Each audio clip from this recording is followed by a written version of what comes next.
Community radio ബെൻസുകൾ ഇപ്പോൾ മനസ്സിൻ്റെ കാണാപ്പുറങ്ങൾ. രചന അവതരണം ഖാൻ കരിക്കോട്. എഡിറ്റിംഗ് ശബ്ദമിശ്രണം ബോണി ജെ ബീസു.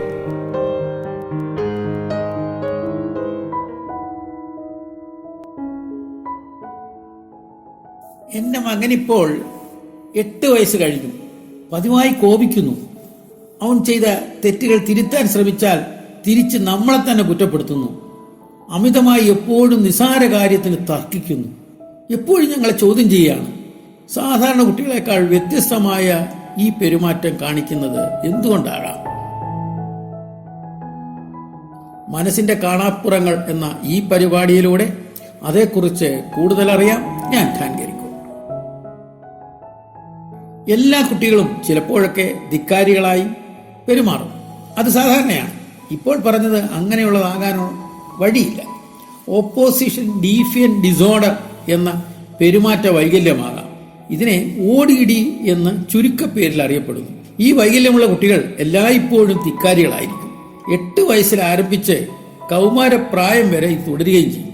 ഇവരുടെ മോശം പെരുമാറ്റ പ്രത്യേകതകളുടെ കാഠിന്യം കാരണം അവർക്ക് ക്ലാസ്സിലെ മറ്റു കുട്ടികളുമായി ചെങ്ങാത്തം പുലർത്താൻ തന്നെ പ്രയാസമായിരിക്കും. കുടുംബാംഗങ്ങളുമായുള്ള ബന്ധങ്ങളെയും ഗുരുതരമായി ബാധിക്കും. ഇതിന്റെ പ്രധാന ലക്ഷണങ്ങൾ എന്തൊക്കെയാണെന്ന് നോക്കാം. മറ്റുള്ളവരെ ശല്യപ്പെടുത്തുന്നു, മുതിർന്നവരുമായി തർക്കിക്കുന്നു, നിയമങ്ങൾ അനുസരിക്കില്ല, എന്തെങ്കിലും ചെയ്യാൻ പറഞ്ഞാൽ പറഞ്ഞതിനെ തന്നെ ആവർത്തിച്ച് ചോദ്യം ചെയ്യും, എപ്പോഴും മറ്റുള്ളവരോട് കോപിക്കും, അക്രമം കാട്ടും, ചെയ്ത തെറ്റുകൾക്ക് മറ്റുള്ളവരെ തന്നെ കുറ്റപ്പെടുത്തും.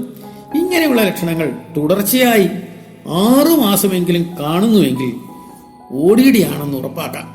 ODD ഒറ്റ കാരണം കൊണ്ടൊന്നും ഉണ്ടാകാൻ സാധ്യതയില്ല. തന്റെ മോശം പെരുമാറ്റത്തിന് ശ്രദ്ധ കിട്ടാനായി ഈ സ്വഭാവം തുടരുന്നതായി കാണുന്നുണ്ട്. തന്റെ മേധാവിത്വം ഉറപ്പിക്കാൻ ഇവർ ശ്രമിക്കുകയുമാകാം. 8 വയസ്സിനും 16 വയസ്സിനും ഇടയിലുള്ള പ്രായത്തിലാണ് ഇത് കൂടുതലായി കണ്ടുവരുന്നത്. ODD ഫലപ്രദമായി ചികിത്സിച്ച് മാറ്റിയെടുക്കാൻ കഴിയും.